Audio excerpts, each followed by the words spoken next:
তোমার চোখ এত লাল কেন? কবি নির্মলেন্দু গুণ।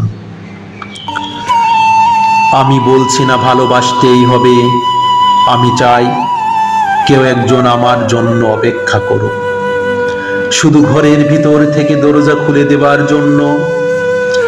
বাইরে থেকে দরজা খুলতে খুলতে আমি এখন ক্লান্ত। আমি বলছি না ভালোবাসতেই হবে, আমি চাই কেউ আমাকে খেতে দিক। আমি হাত পাকা নিয়ে কাউকে আমার পাশে বসে থাকতে বলছি না। আমি জানি এই ইলেকট্রিকের যুগ নারীকে মুক্তি দিয়েছে স্বামী সেবার দায় থেকে।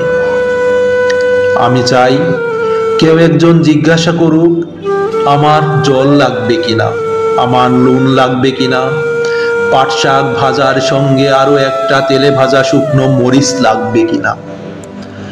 এঁটো বাসন গেঞ্জি রুমাল আমি নিজেই ধুতে পারি। আমি বলছি না ভালোবাসতেই হবে, আমি চাই কেউ একজন ভিতর থেকে আমার দরজা খুলে দিক, কেউ আমাকে কিছু খেতে বলুক। কাম বাসনার সঙ্গী না হোক, কেউ অন্তত আমাকে জিজ্ঞাসা করুক, তোমার চোখ এত লাল কেন?